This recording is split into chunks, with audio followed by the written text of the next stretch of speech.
want your children all to be tagged, basically. It's called an identifier. And each child will have a number. And next to that number, any professional, whether it's a police officer, a teacher, a social worker, a doctor, your GP, absolutely anyone will be allowed to get involved in your life. If you, and many of us as home educators, live alternative lifestyles, I know I did as a vegan, what they will do is say, we don't like the way you live, so they will force entry into your house, and they will have the powers to come into it. Right now, they don't have the power. Hold on a sec.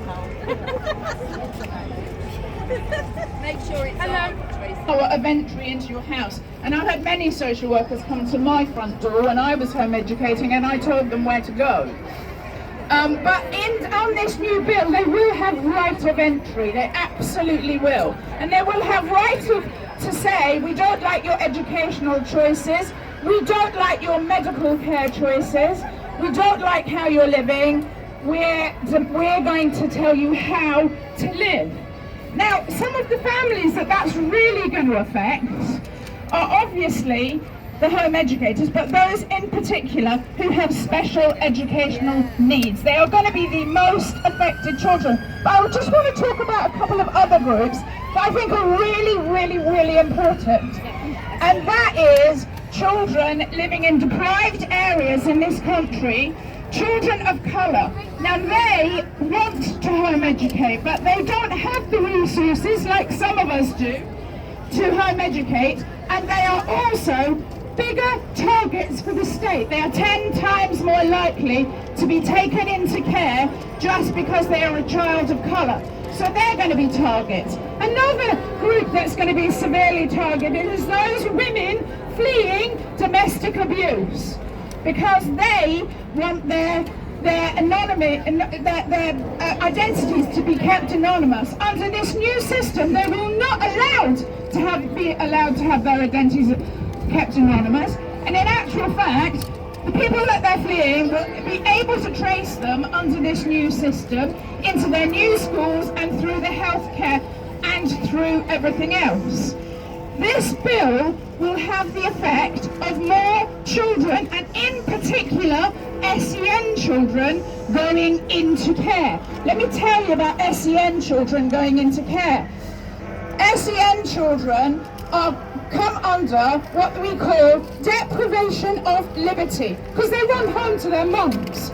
Okay, so a court says, right, we're going to lock you up, and we are going to take away your internet, and we're going to take away your rights to anything, and they're kept in a locked room. And I know absolutely what happens to those children. They're not fed, they're kept in social isolation. Their only crime is often that they're autistic and their parents were homeschooling, and that they run home to their parents. Some of our other demands are that here under this bill, they want more social workers. And as we know, and as has already been said by sisters here, that Sarah Sharif was in school. Her father took her out when social services became involved because school reported them. Social services, because he was a very, very violent man, didn't want anything to do with it.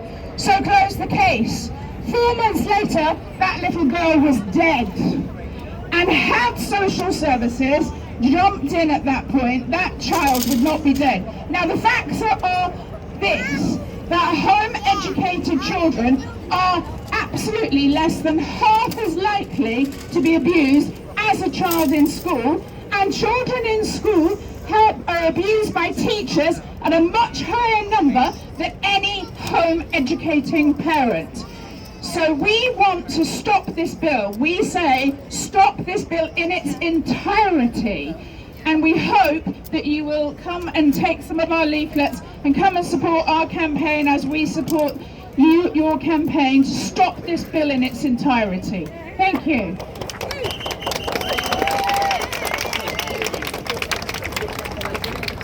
Teacher would ever love my child as much as I would. No teacher would have any interest in what happened to my child when they moved on from their year group. no teacher would be thinking about my child when they were 35 years old.